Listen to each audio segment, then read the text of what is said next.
స్తోత్రం కలుగును గాక.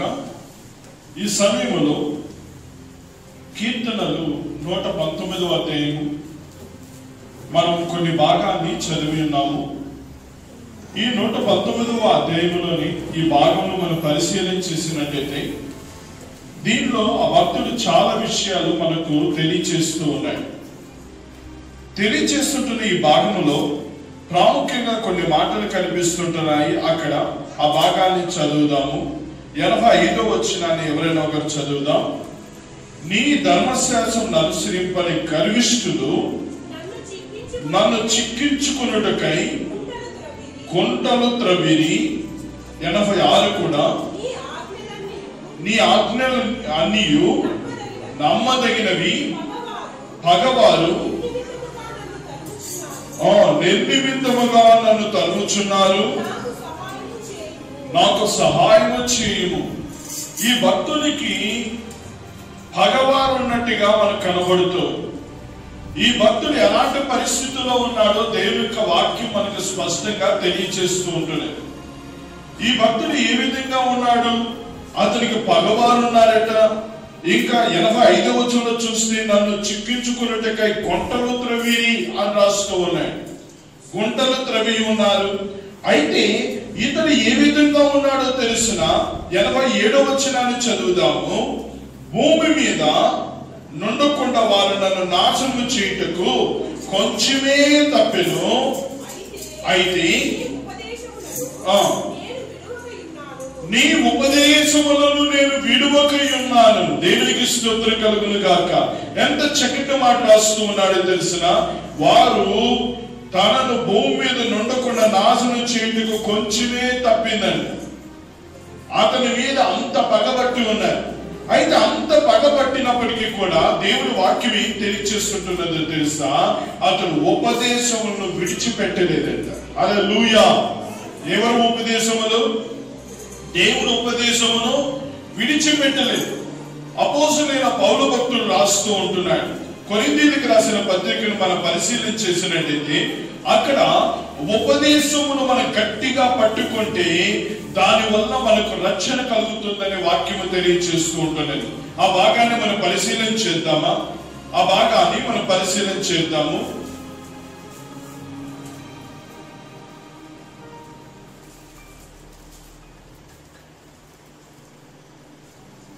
చదవండి ఆ భాగాన్ని.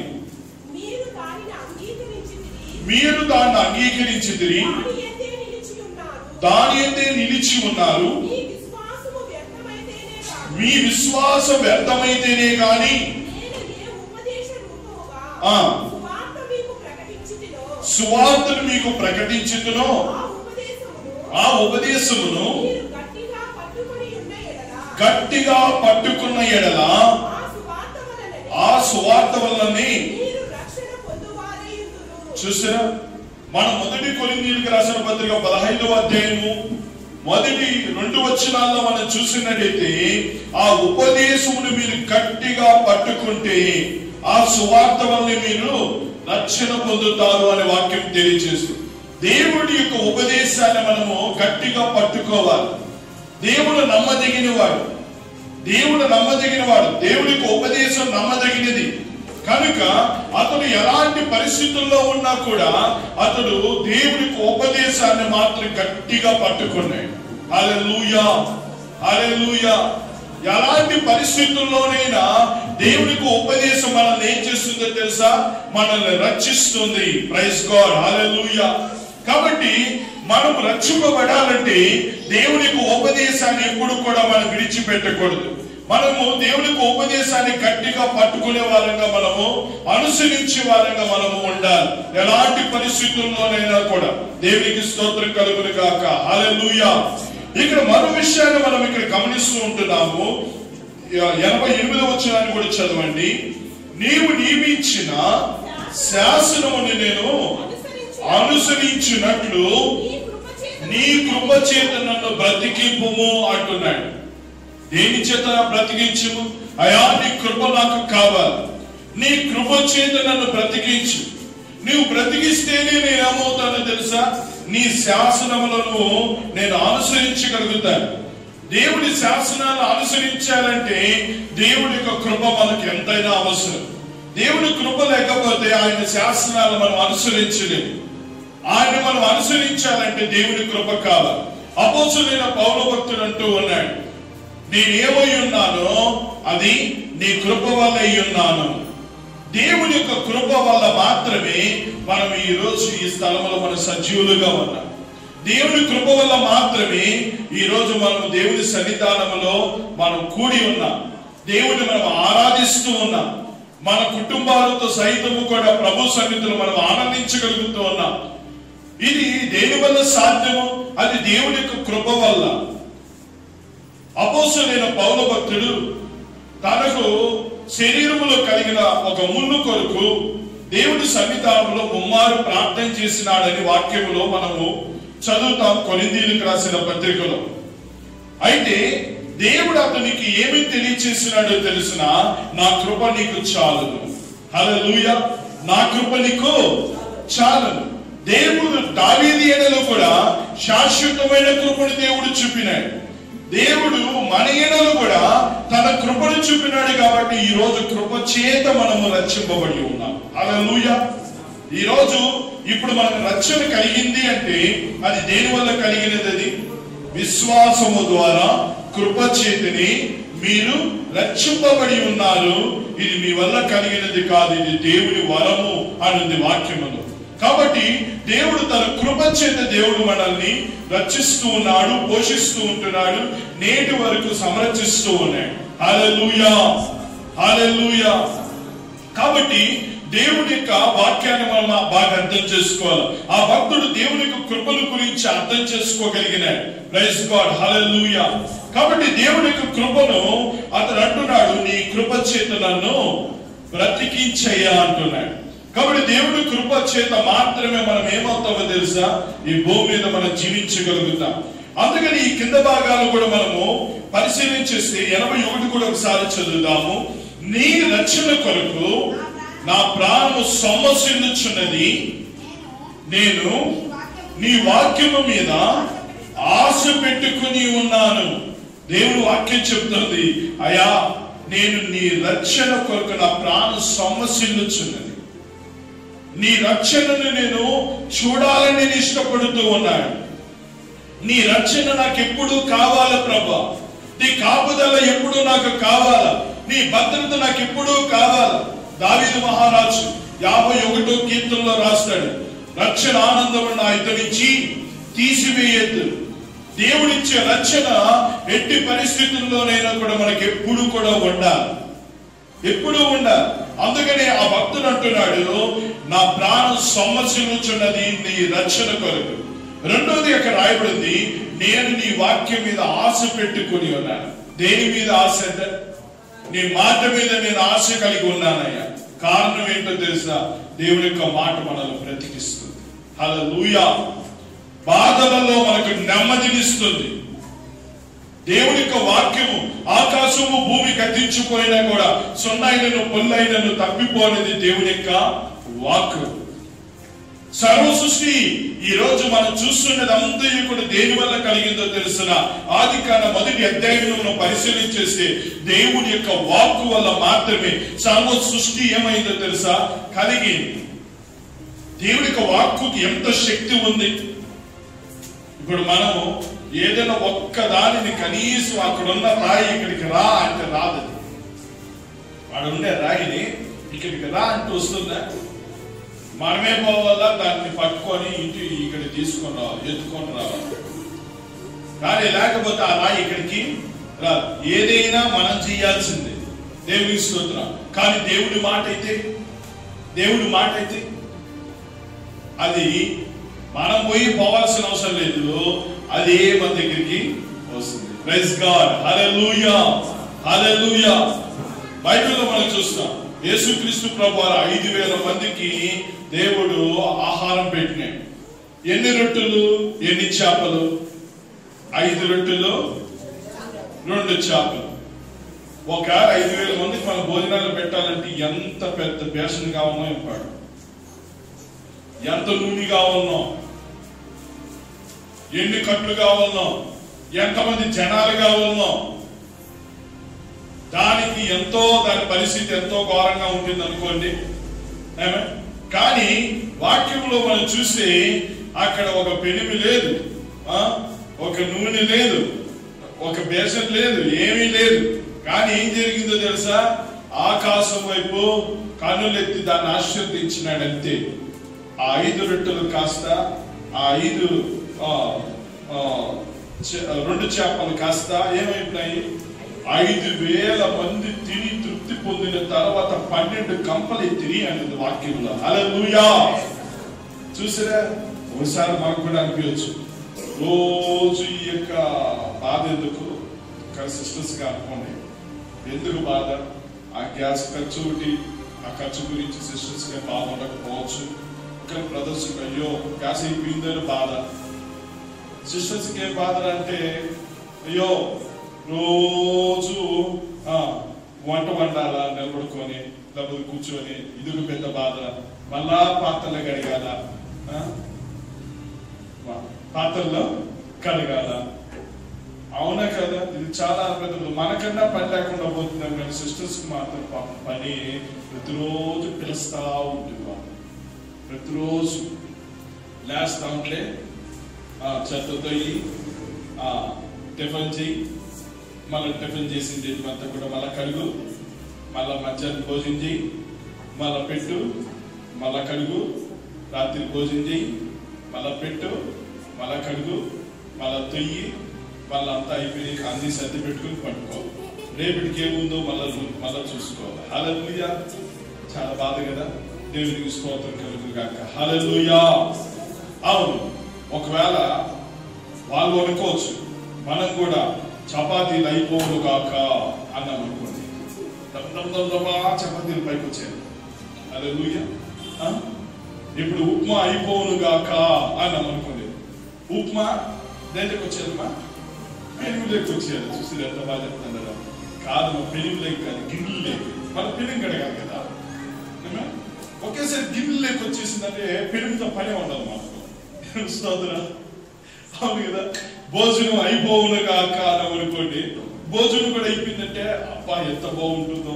నాకు అనిపిస్తుంది ఆదివారం భోజనాలు అవ్వంత కవే అయిపోవును కాక. ఎవరు మనుషులు రాకుండానే అయిపోవును కాక అంటే ఉడికిపోవును కాక. దేవునికి స్తోత్రం. అలా ఉంటే ఎంత బాగుంటుంది కదా. కానీ ఎందుకు నేను ఈ మాటలు మీతో అంటున్నానంటే, దేవుని యొక్క వాక్యము అంత శక్తివంతమైంది. ఇక్కడ మనం చదువుతున్న కీర్తనలు, మనం చదువుకున్న భాగం 119వ అధ్యాయము, మనం చదివిన 81వ వచనము, నేను నీ వాక్యం మీద నేను పెట్టుకొని ఉన్నాను, ఆశ పెట్టుకొని ఉన్నాను. మనకు ఆశ ఉంటే చాలు, ప్రాణం తృప్తిపరచబడుతుంది. హల్లెలూయా! ఆశ ఉంటే చాలు, ఏమవుతుందమ్మా? ప్రాణము తృప్తిపరచబడుతుంది, ఉల్లసిస్తుంది ప్రాణం. దేవునికి స్తోత్రం. హల్లెలూయా! యేసు ప్రభువు ఒక చోట అంటున్నాడు, నువ్వు నమ్ము చాలు, నువ్వు నమ్ము చాలు, నీ యొక్క కుమారుడు బాగుపడతాడు. ఎప్పుడు? మనం నమ్మితే చాలు. దేవుని మాట మీద దేవుడు కార్యం చేస్తాడని మనం నమ్మితే చాలు, అది అలా జరుగుతుంది అని దేవుడు వాక్యం తెలియజేస్తాడు. అయితే ఇంకా మనం కొన్ని విషయాలు మనం ఇక్కడ చదువుకొని ఉన్నాము. ఈ కింద భాగాలు మనం పరిశీలన చేద్దాం. 89వ వచనాన్ని చదవండి. యెహోవా నీ వాక్యము ఆకాశమందు నిత్యము నిలకడగానున్నది, నీ విశ్వాస్యత తరతరములుండును. ఆకాశమందు దేవుని యొక్క వాక్యము నిత్యము నిలకడగా ఉందంట. ఎక్కడ? ఆకాశమందు నిలకడగా ఉంది. ఆకాశంలో నిలకడగా ఉండడం అంటే ఏంటి? ఆకాశంలో నిలకడగా ఉంది. దేవుని నామానికి మహిమ కలుగును గాక. ఆకాశంలో ఏంగా ఉందట? నిలకడగా ఉంది. ఇప్పుడు దేవుని యొక్క వాక్కు చేతని సూర్యుడు ఉన్నాడు, దేవుని వాక్కు చేతని చంద్రుడు ఉన్నాడు, దేవుని వాక్కు చేతని నక్షత్రాలు ఉన్నాయి. అన్ని దేవుడు వాక్కు చేత. ఎప్పుడు దేవుడు ఆదికాండం 1వ అధ్యాయంలో ఏ వాక్కునైతే దేవుడు చెప్పున్నారో ఆ వాక్కు ఇప్పటికి నిలిచిందా లేదా? చెప్పండి, నిలుచుందా లేదా? ప్రతిరోజు నక్షత్రాలు చూస్తున్నారా లేదా? ప్రతిరోజు చంద్రుని చూస్తారా లేదా? సూర్యుని చూస్తారా లేదా? అది దేవుడి వాక్కు చేత అది నిలకడగా నిలిచున్నాయి. అవి అలాగే ఉన్నాయి. అవి ఎవరు పోయి అక్కడ పెట్టినారో అంటే బైబిల్ చెప్తుంది, దేవుడు వాక్ ఎత్తుకొని అక్కడ పెట్టింది. వాక్ ఎత్తుకొని ఎక్కడ పెట్టిందమ్మా? సూర్యుడు ఎక్కడ ఉండాలి అక్కడ పెట్టింది, చంద్రుడు ఎక్కడ ఉండాలి అక్కడ పెట్టింది, నక్షత్రాలు ఎక్కడ ఉన్నాయి అక్కడ పెట్టింది. ఆనాడు పెట్టిన మాట ఈ రోజుకి అది మనకు కనిపిస్తూనే ఉంది. హల్లెలూయా. భక్తుడు అంటున్నాడు, ఏంటో తెలుసా? నీ వాక్యము ఆకాశమందు నిత్యము నిలకడగా ఉంది, నీ విశ్వాసత తరతరములో ఉండును. 90 వచనంలో మనం చూస్తున్నాం, నీవు భూమిని స్థాపించితివి, అది స్థిరపడి. చూసిరా, భూమిని దేవుడు స్థాపించున్నాడు.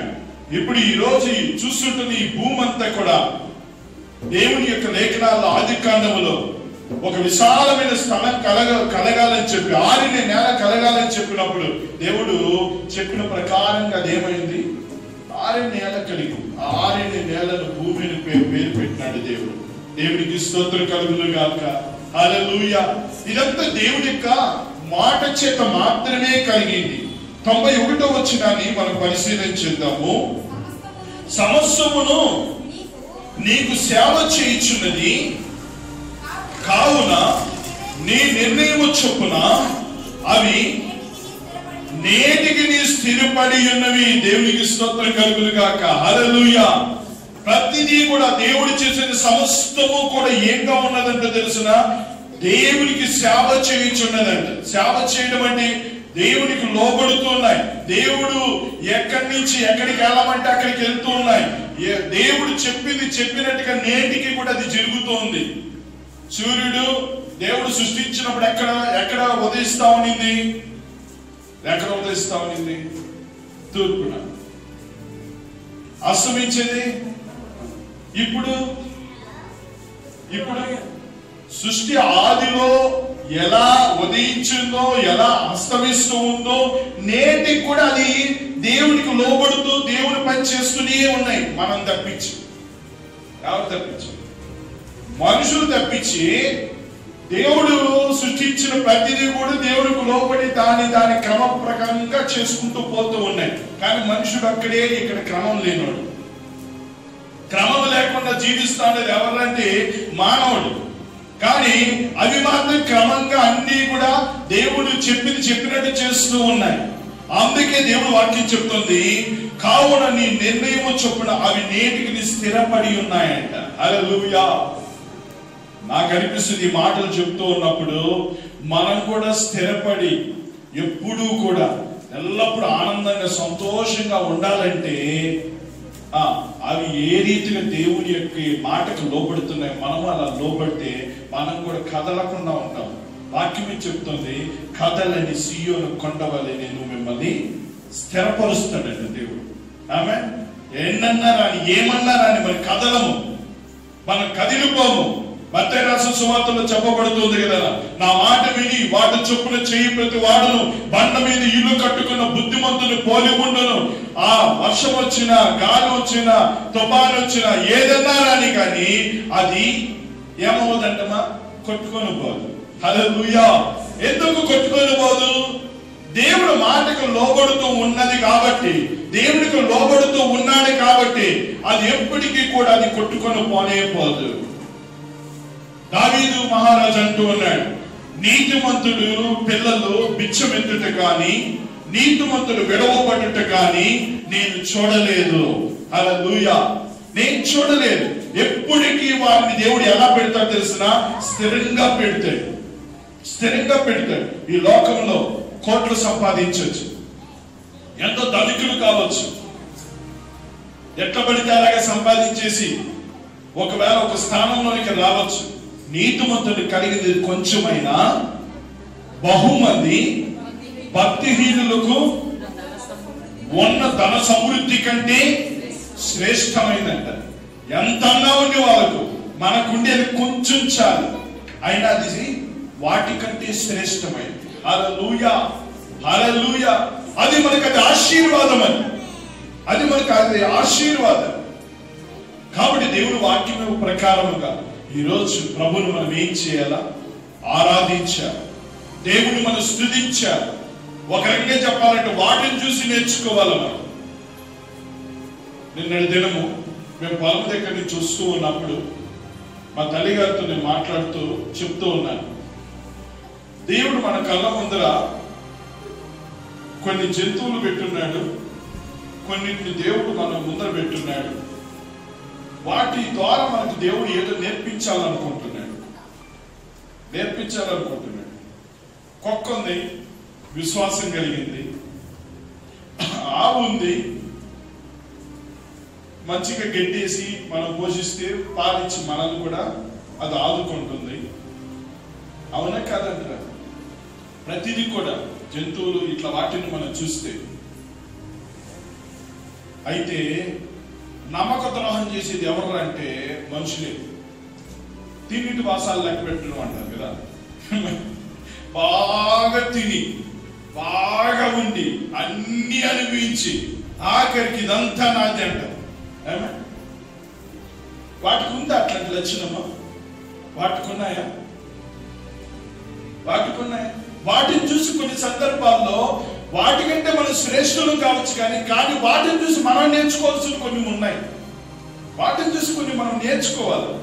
అవేం బాగున్నాయి, కానీ మనమే బాగలేదు. దేవునికి స్తోత్రం కలుగును గాక. హల్లెలూయా. కాబట్టి ఈరోజు మనల్ని రక్షించిన దేవాది దేవుని,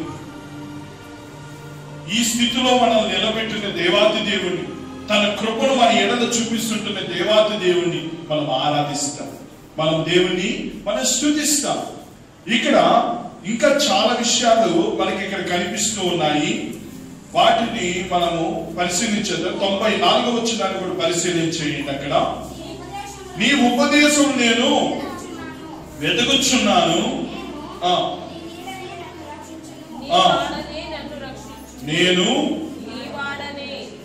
నేను నీ వాడని.